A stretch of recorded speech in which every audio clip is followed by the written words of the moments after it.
is the moment we've all been waiting for the thousands in attendance and the millions watching around the world. Ladies and gentlemen, let's get ready to rumble!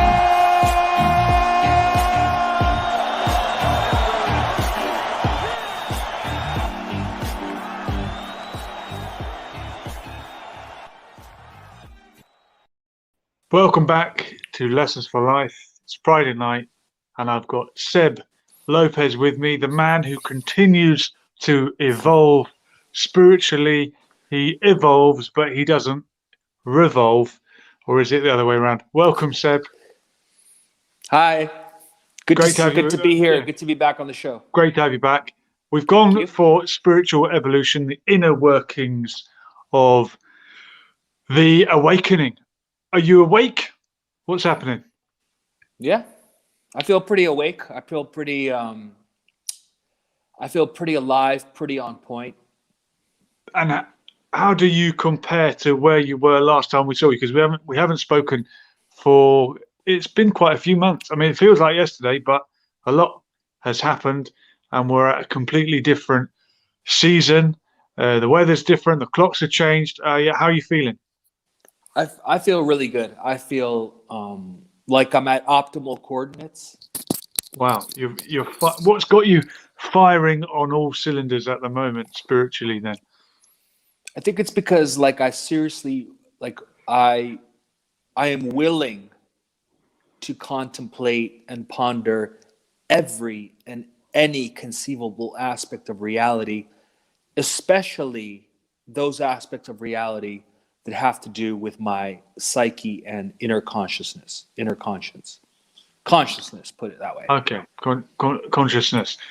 And just to break down that word consciousness, I mean, you speak probably several Latin languages. Con, with, science, knowledge, with knowledge, right? So it just sort of means having awareness. But people that go deep into spirituality talk about the subconscious, and there must be something beyond consciousness, isn't there? I mean, when we're in the dream state, are we conscious? Are we semi-conscious?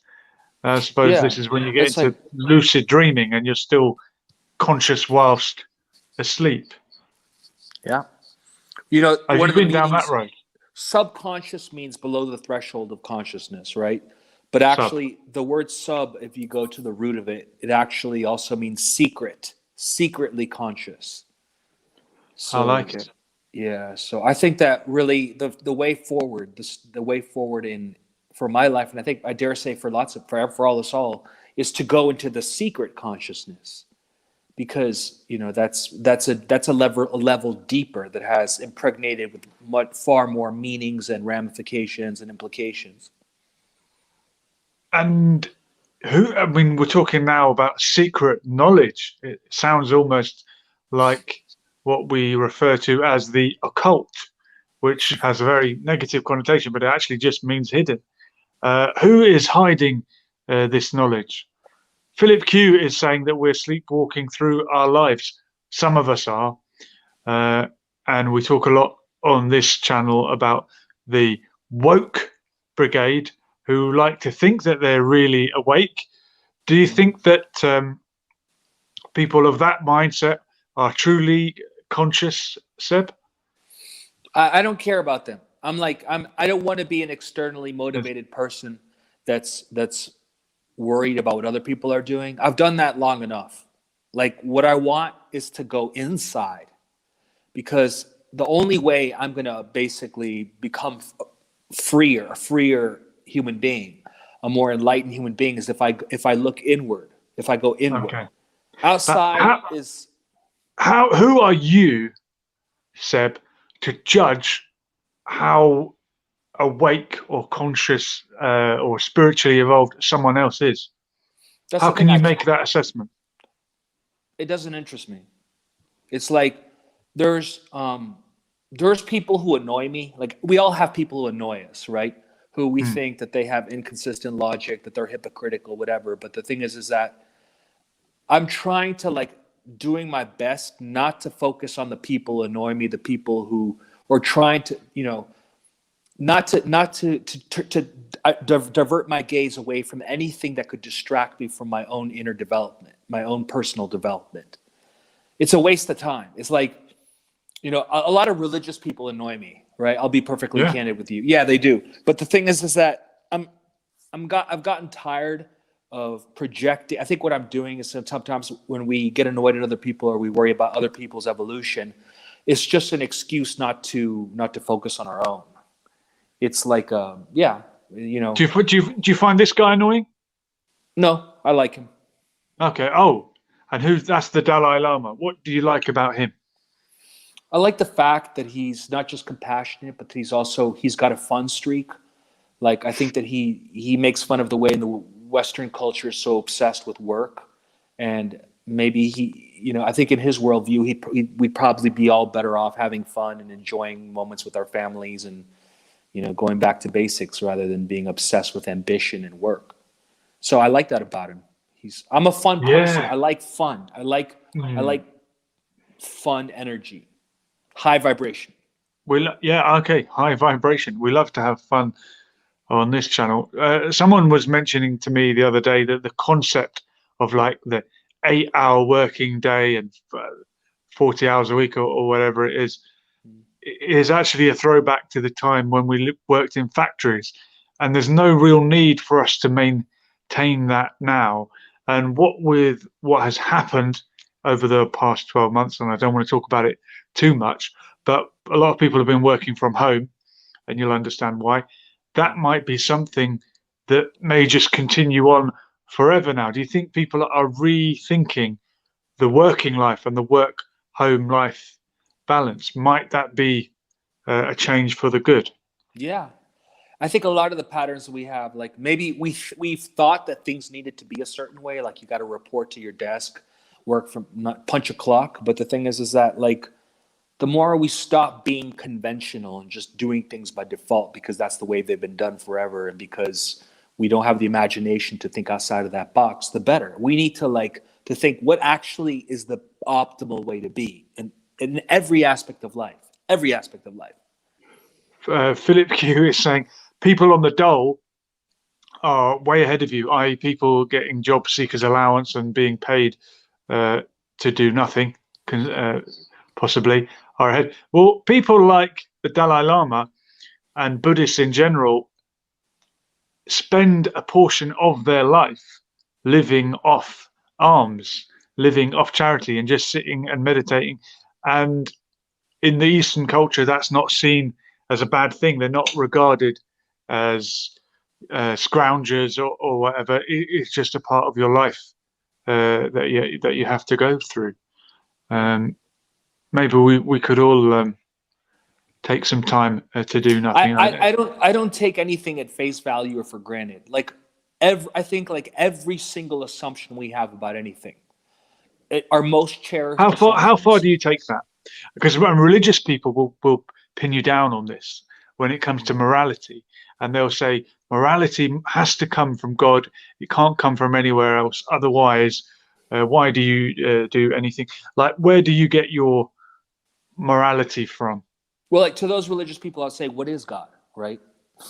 What is God? Well, like, where is God? Like, who is this being we're talking about? Is he inside of us? Is he in one group and not in another group? Is he more on the tops of mountains than on the lakes and prairies? No, it's like every single assumption we have needs to be questioned. Everything. Why do you wear clothes? That's a good question. I've often thought, like in the summertime. I don't know why. That's the first one. That's the thing. I've often thought, like, go on. Okay. In the summertime when it's hot, why not? Why don't we walk around naked, right? Like there's tribes in the Amazon that barely wear any clothing at all. So it's like, but it's just like, because there's so many predetermined ways of being that we haven't questioned, like why. And so the thing is like, obviously there's implications to walking in the street naked. You could get arrested. Unless you're a beautiful woman. A beautiful woman wouldn't get arrested. She'd probably like get told to like throw some clothes on, right? Some fat blokey guy would just get like, probably cuffed and just taken away, or, but like it is so unfair. Philip Q saying modesty. And where does that come from? It's a social construct, isn't it? Modesty. Yeah. I think that there's I think that modesty, like dignity, modesty, all those things are like, they have a place, but at the same time, I'm so impressed by some of the girls that I see on social media, on Instagram, how bold and brazen they are, how shameless. When you compare them to the Victorian girls going back in former times, way back, the girls nowadays are absolutely shameless. And I love it. I think it's so cool that they're just so out there. Yeah, that's great. I hate sexism in the workplace. Would you marry your cousin? I would have to be in love with her first, and then the whole other side of it, the taboo side of it. Like Byron married his cousin, Lord Byron, the great English poet. Okay. Well, I think most of the British royal family married their cousin. I think Prince Philip might have been Elizabeth's second cousin. So, I mean, it is a common practice in the royal family and throughout much of the world, throughout history. But there is a taboo attached to it. I've thrown that at you because you saying that you question everything and you don't accept things at face value. But I'm assuming that you are against incest. The thing is like, for example, I will question everything, and if I come to a conclusion that makes more sense than the default conclusion, then I'll go with it, right? So I've had a lot of assumptions about things in my life that I'm starting to really question. Think these don't help me. There's wiser, smarter, more enlightened ways of thinking about certain things than I had before. Okay. Do you eat meat? I do. I do. I try not to eat too much, but I eat meat. And why do you try not to eat too much? It's just Health. cholesterol. You know, I try not to eat like unhealthy food. I try not to eat junk food, McDonald's, all that stuff. Is not. I believe I want to have a healthy life. You know, the same reason I don't smoke anymore. I used to smoke. I don't want to die of lung cancer. I don't want to have trouble breathing when I'm in my 60s because no, it's not. That's not smart. You know, like it's not smart to like chain smoke. It's not smart to drink heavily. You know, so why should I do it? Like, Yeah, it's interesting. Just going back to the incest issue. Sorry to bring it up. sure. But I remember studying this a long time ago, the nature versus nurture and whether things are innate or are a social construct. I remember being told that if something is present in every culture, then that is a suggestion that it is innate in us and it's just human nature. Whereas if it's in some cultures and not others, like we all wear clothes, but as you said, different levels of nudity are accepted in different parts of the world because of the climate and because of the culture. In every culture, there has, with notable exceptions, like the ancient Egyptians who apparently married their brothers and sisters, but generally in every culture there has been a taboo against incest.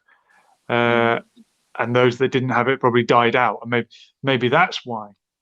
Yeah. You're watering down the genetics, maybe watering down the genetics. So it's like, But apart from that, it's hard to find any norm within society that can't be regarded as a social construct. a lot of the things that we think are social constructs. And the thing is that not only that, but Go on. Sorry. they cause us suffering. A lot of ideas that we have in our society, like societal ideas, or just like that we inherit from our environment, from our parents. They're ideas that are actually constraining and they bring us pain. So why should throw them out the window? You know.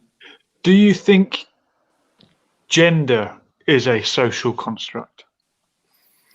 Gender, a social construct. I think that we are gender. I think that men and women. Within us we contain an equal proportions of masculine and feminine. So all of us do. Yeah, we have. There's a woman inside every man, and there's a man inside every woman. And so I think that it's like you have a lot of. Then what's the difference then? The only difference is that you have the physical. Yeah, the physical. Obviously, you have a default. Like you are born with male reproductive organs or female ones. But the thing is that we have feminine and masculine balances of energy within us all. And is that why some people wish not to identify as one or the other, or wish to identify differently to what their biological form would suggest?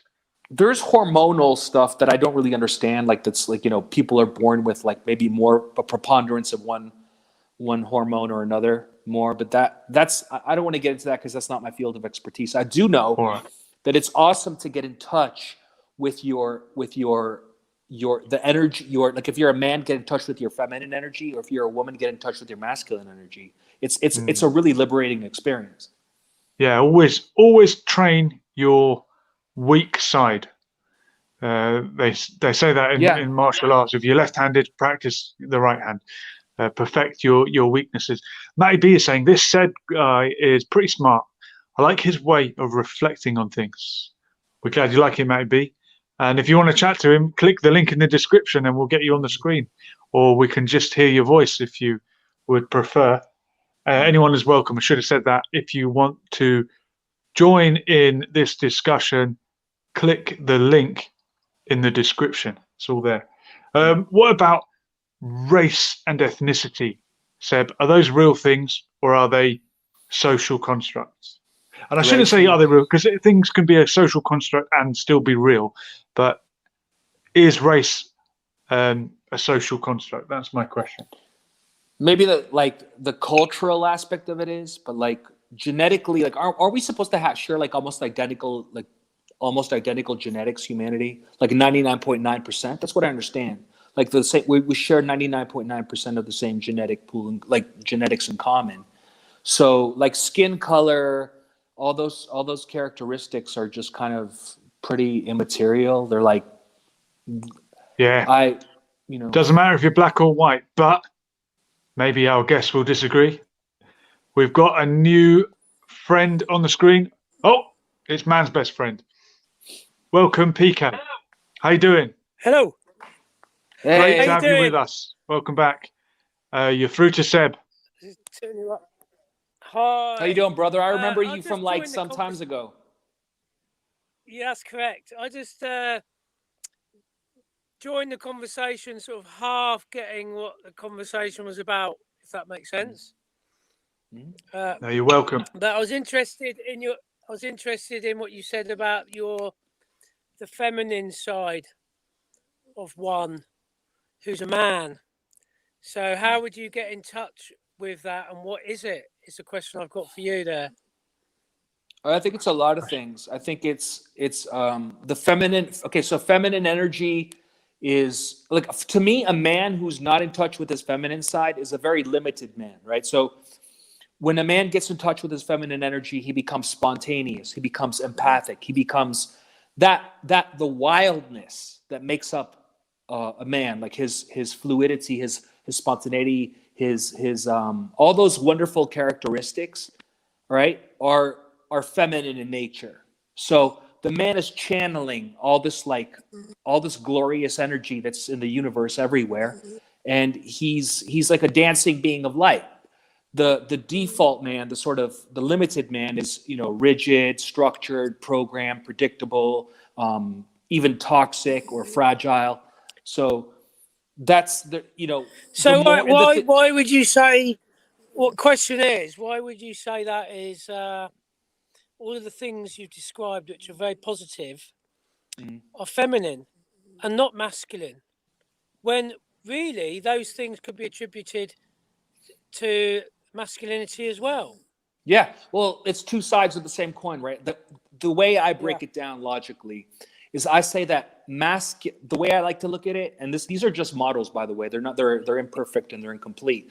To me, masculinity, like consciousness, is masculinity, and energy is femininity. So consciousness configures the energy, right? You're talking yin and yang, aren't you? You're talking balance, yin and yang, balance between opposites, polar opposites, if you like. Yeah. Like the magnetic poles, in a sense. You can't have one without the other, is what you're really saying. They're actually one thing combined. But you can play with the balances of the energies, and you can get. So when Julian asked you the question in regards to gender, and the wokerati, there seems to be a new age of people making more and more different genders available, and to me that seems a little bit crazy, because there's the biological gender, which is man and woman. If anyone says that, yes, there's hermaphrodites and things like that in biology, there is such a thing. However, in human biology, no person can get themselves pregnant. So you either are dominant female or dominant male. Right. Regardless of whether you have traits of one or t'other. Do you see what I mean? Yeah. Well, so when it comes to gender, to say you are, they keep making things up, in my opinion. They make things up, and making things up is actually creating more divisions, more subcategories of human. And the more subcategories you have, the more divisions you have. And the more divisions you have, the more facets for hate and intolerance and indifference to seep in between those cracks. They're making it up. Well, talking of makeup, Omar is here, looking very good. So you look like you're in the studio. You're coming to us live from backstage. Welcome. Thank you very much. If Omar. I may, good evening to you all. I would like to just make a point or two, if I may. Firstly, regarding the Dalai Lama, your guest has said that he seems to like him, but I remember when I was studying Open University, and they gave us a book which was called the Monk with the Gucci Shoes, and if you really think about what goes on now, because of this man, and as you rightly said, you're not a fan of religion, and I respect those views. He is someone who is responsible for young kids not speaking for years, for people not saying another word to anyone else, who purposely want to be muted. I think it's difficult to comprehend why people would do that, but he has the power now. He can say, although he's speaking himself on a regular basis and on a daily basis, he can simply say, look, this is ridiculous. Let's just speak. Everyone spoke. Buddha spoke. Jesus spoke. Everyone speaks. Who the heck are we not to speak? And regarding So the Dalai fasting, Lama forces children to be silent, a vow of silence. because of him, people are taking that vow and they are not saying a word for years. Wow. He's responsible Hang for on that. one He's second, the my one that friend. can change Because that. Go on, PK back in. because of him. Because you're saying people are doing that because of him. Yeah? Your You heard statement it here was first. people are making. Your statement Is that was true, people Omar? are Really? making children- Well, I just he think is that- the most.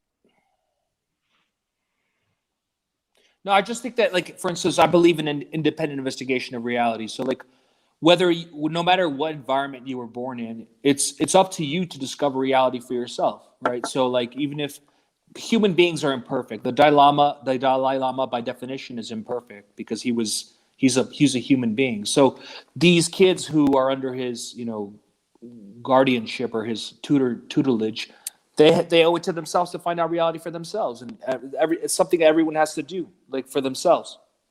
Well, I respectfully disagree with you. We can't have that thinking, because I grew up in an orphanage. I spent a part of my life in an orphanage, and whatever they said, that's what I did.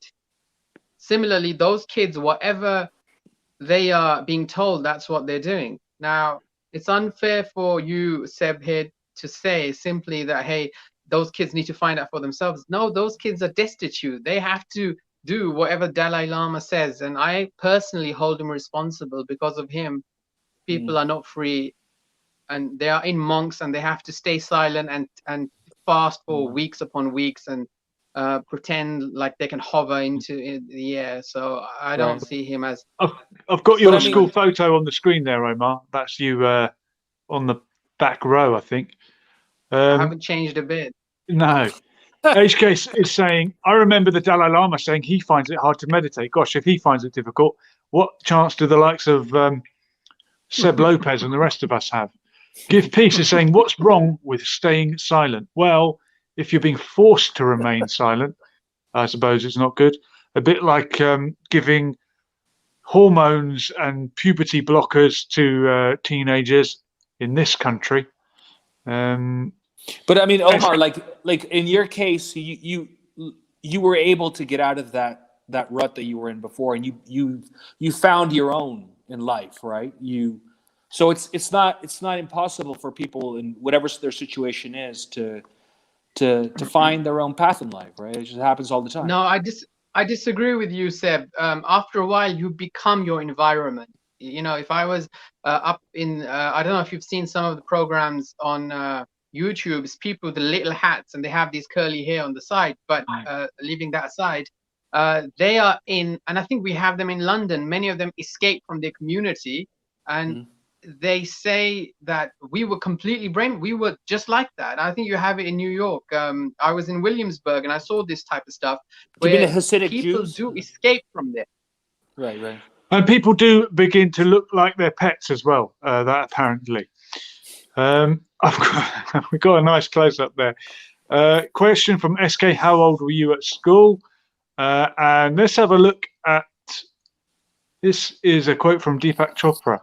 Our world is in the projection of our collective insanity and run by world leaders who are professional thugs, gangsters, and mobsters. This is not a sane world. And if we accept it as sane, we're declaring our own insanity.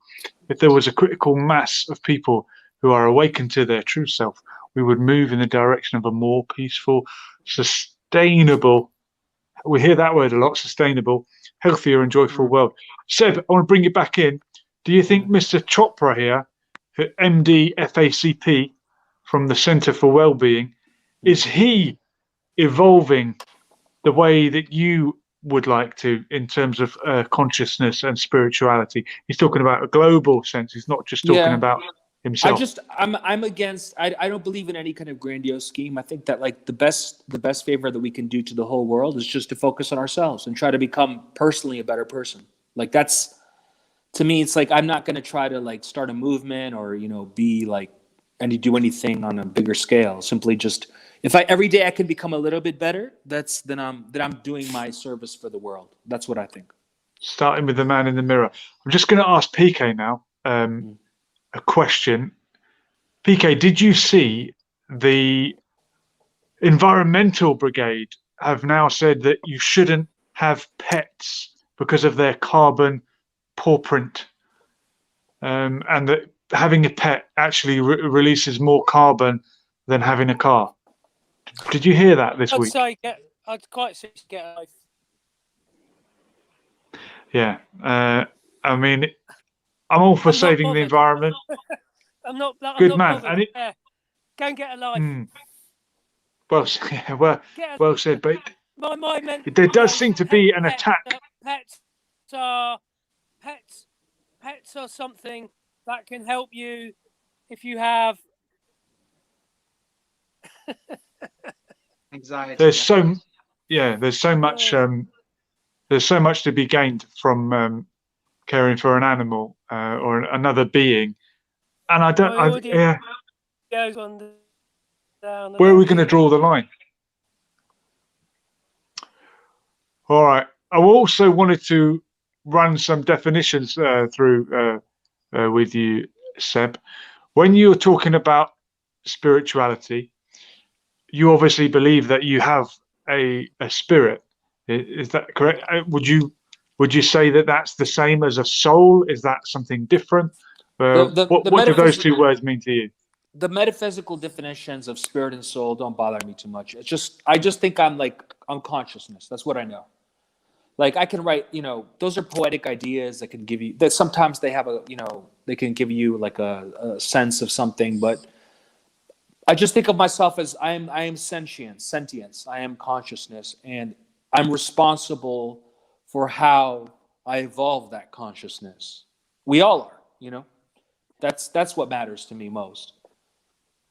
So you are consciousness, and people that talk about a soul or a spirit, that's what they're referring to. That's what that word was getting at. Omar, what do you think of the word soul versus spirit? I heard Seb earlier say that he's not a fan of religion, but it sounds like you may be someone who is on their way to a religion. If you accept that there is a spirit, that's the main fundamental of, I assume, any faith, believing that we're on our way somewhere else. But you got to keep this in mind, that we are just a tiny, tiny dot. It's like Earth is a dot in the ocean, if you will. A tiny dot in the, if I'm explaining myself, I hope you can understand what I'm trying to say. That we're just nothing. We're just a blip in the whole entire thing. We're a blip. And we can just vanish in seconds and nothing would happen to the universe. It would just continue as it is. Well, that's very humbling to know that we're really not that important. It's also like a great relief. It's a great relief to think that we're actually like very small. I think there's something. My point is, can there be something else? Why does that be a God? Well, yeah, Omar, why does there have to be a God involved in all this? Well, it would be great for a God to exist. And I think if you were speaking to, and I hope that they'll come on to your show, Mohammed Hijab and Ali Dawa. I hope, and they are in this field, and PK, they can answer your questions regarding this. But for me, I just try to be the best I can. Is that the And best you can do? No disrespect to our friends in the park, Ali Dawa and Mohammed Hijab. Is that your pinnacle of spiritual enlightenment? And they probably hate each other. Why? Look, they probably have a fight if you bring them on. Dawa is hard. I know. I think if you watch the YouTube videos, I think they're doing a great job. If you ask me, but if you're asking my own personal opinion. We've got the Dalai Lama on the screen, and you're talking about Ali Dawa Lama. Come on, man. Well, no, my point is, okay, let's leave Ali Dawa out. You know, somebody else. I don't know. Whoever's in this field and whoever studies. Ali Dawa, Sheikh Ali Dawa. No disrespect. I've met the guy years ago. He's a lovely guy. Question. Lovely, yeah. For you. Why? There you go. Why do you have to revert to somebody that studies to have an opinion on something which is unprovable, such as an omnipotent being called God, or your definition of I can God? ask you Why about. Do you need an expert to tell you about something which is unexplainable, unquantifiable? It's your own opinion that matters about. We've had enough of experts. Not anybody else's.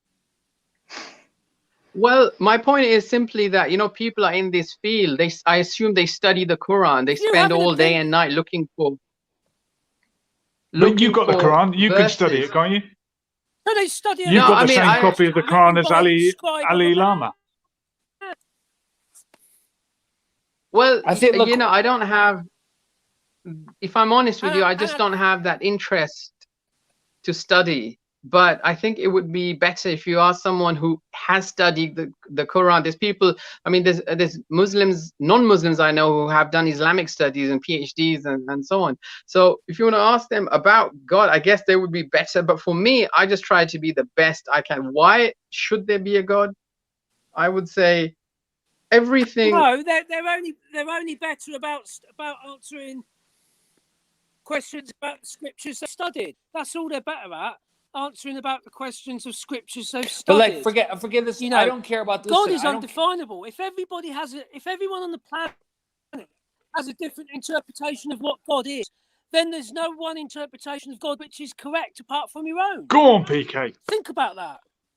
Why would your own be correct? Anyone's opinion can be correct in that case. Sects and religions read scriptures and they come up with different opinions about it. It tells you there is no one consensus of opinion. Well, just because there's no consensus of an opinion doesn't mean anything's wrong. It can still be correct. Her opinion. Well, any opinion can be correct. But you have no consensus of opinion, so you can't consensus with agreement. What if look, check Go this on, out. let's let Seb back in. What if there's a glass full of liquid right here, imagine it, and it's transparent liquid, and that liquid is God, and you're having a theological discussion about deity, God, which is circular and doesn't go anywhere, and during the time that you were ruminating or arguing about this idea, you could have drunk all this liquid and nourished your soul with some beautiful, amazing spiritual energy. That's how I think about all these things. Now, Seb, would it be better? Yeah, go for a walk in the countryside with your dog. Or sit and meditate. Well-being from that than you will from reading I don't really like. Yes, that someone wrote thousands of years ago, telling you what I used to live by a forest when I was in DC. Like, before I came here to Spain about 6 months ago. I miss going to the forest. The forest is such a spiritual place. I go there. My senses soak up this glorious energy. You want to call that God, the Holy Spirit? It is beautiful, and I miss that. So what I have instead here is in Spain is like every morning I get up. And I go to the cafe and I drink some freshly squeezed orange juice and I have a couple cups of coffee, some tea, and I contemplate what is the best way for me to get more into God. And by God, I mean everything good, all wisdom, all light, all enlightenment, all sapience. And I actually think that I'm getting closer every day. to this thing which my heart desires, which my soul desires, which is freedom, love, peace above all things. So it's like oneness with the universe, a oneness with everything, with all yourself. creation. It's amazing. That's the time the time that we have to ourselves. We should use it to contemplate, to meditate. Go ahead. I've got a question. Why is dogma so important to some people that follow these religions and the paths of these religions? You know what? So it's just common like in the world.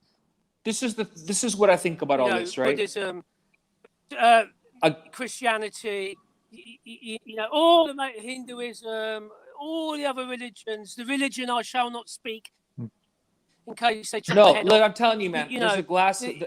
Forget about those people. Why do people need to follow dogma? With all this dogma, I agree with you. With all this dogma, they're barking up the wrong tree. I'm with you. Like, sunset. But the thing is, man, listen. Check this out, right? Why waste 1 minute's energy on what other people are doing? Forget about them. There's the doors to bliss and to knowledge, and all answers to all questions are inside of yourselves. So let's focus on ourselves. Who cares what dogmatists and Trumpists and Republicans and all those people are doing? It's a waste of time. Look for solutions. I agree. Here's a comment from HK. This is a very good point you're making. Comment from HK Stock. You have to try to be righteous, the best person you can be, and be at one with what could be a creator and or nature. Some people call it nature, some people call it God. We're all giving different names to the same thing that we're looking for. And you're right, it starts with yourself, doesn't it? And I think in the Quran it says that God is nearer to you than your jugular vein. Omar can probably tell me the exact passage where it says that. But yeah, this does start from within, and you can look for God in the sky, you can look for him in the trees, but you have to look inside. Go on, PK. Observation for you. An observation I have is when other people outside of you or are telling you that what you believe is wrong or what they believe is right, and you must follow the path they believe, they're basically bloody dictators. They're religious. It doesn't matter whether they're Christians, Slims, whatever. If they're telling you why are you giving them power? And if you do not believe the way or think the way they think, you are a heretic or a non-believer, and you must be cast out, or you are a sinner. Then those are the people that really you need to be going, hang on a minute, man. You are fucking wrong in the head, son, because you're to dictate to another individual what one should or shouldn't believe. That's wrong. That is so, and if people could just see that is what is going on in a lot of these followers of these mass religions. They are trying to, if you criticize our way of thinking or you criticize our God, we'll chop your fucking head off. And that is, you've got to stand up to this nonsense. It's bloody evil. It doesn't matter what side of the fence you're on, whether they follow your religion. If they are using your religion to commit those acts, you have to stand up and go, no. Otherwise, you are complicit in that behaviour. And there's only one thing you can do with behaviour like that, is stand up and go, fuck off. And I'm sorry, but it's about time people stood up. I think said no. This behaviour not acceptable. Yeah, chopping people's heads off because this behaviour that you're talking about. God is. This behaviour that you're talking about, PK. I think it actually comes from the ego, and when people react angrily and violently and talking about chopping people's heads off, they might say, "I'm upset about their religion," but they're actually upset about an attack on their identity, which is their ego. and nothing to do with spirituality, but obviously it has the religious label. And you're right, it is a big problem, and we must call it out, and we must stand up to it. Okay, well, I've got a question then. What if 100,000 people? What if 100,000 people that say they follow this religion behave with that same pattern and commit violence because they criticise the religion? Yes, see, and we are you've got programmed to look for patterns. Yeah, of a carte blanche for those people to do it. That's right. And the I'm people that really, I get it. I get it.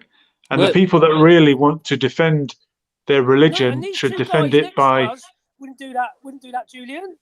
They wouldn't do that. Of course not. No, we're all decent people on this channel.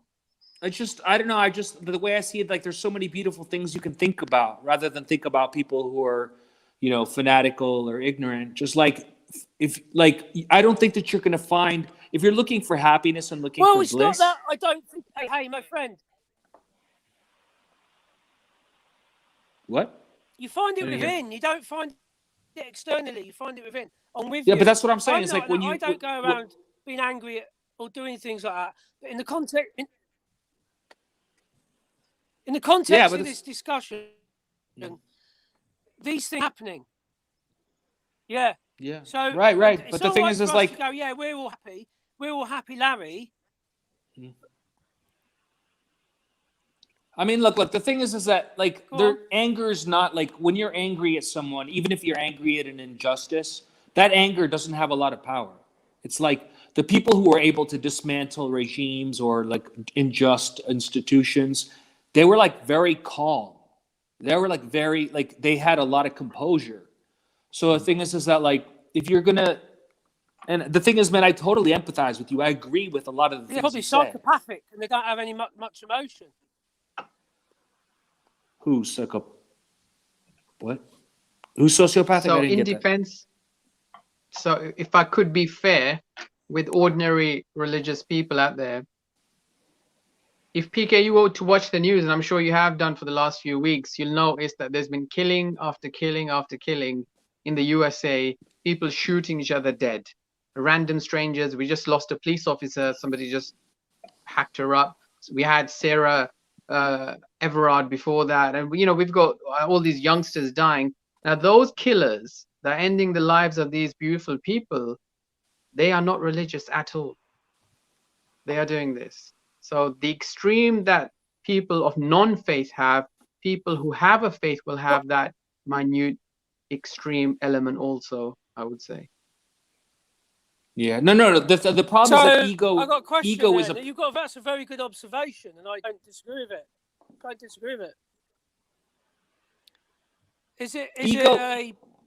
Is it a problem of just mental illness then? And however this manifests, whether it be through the context of religion, or if you're not religious, through a cult, or just reaction against the society we're in. Are all of these people the same? It's a broad blanket that just goes across them all.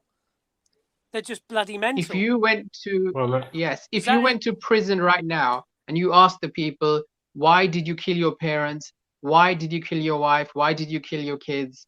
They will most likely say to you, I can't even remember doing this.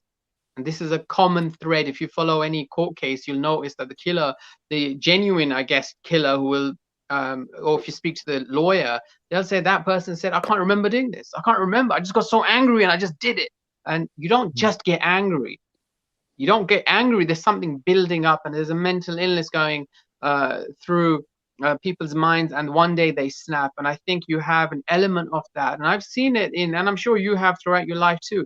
Look at how many women have been killed by their partners in this country. And today in the news, Sky News, they stated there's been how many millions of searches regarding how do I get away from my husband, and husbands typing in how can I kill my wife without anyone knowing, and this is ridiculous. So those people are non-religious is my point. And I agree with you, and it's an excellent observation. there is a mental illness in all. Those people have the same thing. They're just crazy. Omar, on that note, I'll just remind us all, there was a study conducted, I think, in the 60s that wanted to investigate how would normally functioning people, sane individuals, behave if you put them into a mental asylum. And it was discovered that very quickly they would begin behaving in exactly the same way as the mental patients. So maybe the country or the world is being run rather like an insane asylum at the moment, with all these crazy rules that you might have in such an institution. And perhaps the mental illness is rubbing off on all of us. We are products of our surrounding. That's from Philip. Gentlemen, I need to wrap it up before the 1 hour mark tonight, but I want to thank all of you for coming on. Closing statements from PK, because I haven't seen him for a long time. Thank you so much for coming. I really appreciate it, mate. You always bring a different twist on this channel, and you say things that I wouldn't say, and that's what I like. Thanks to everyone. I really enjoyed this. Much appreciated, gentlemen. It was well done, Seb. Thank you for getting me back into the swing of it. We'll have more live streams coming soon. Okay, bye, Omar. Okay. All right. Good night, all. Take care, gentlemen. This has been Lessons for Life. Bye. We were here, and we are gone. Everyone. Later.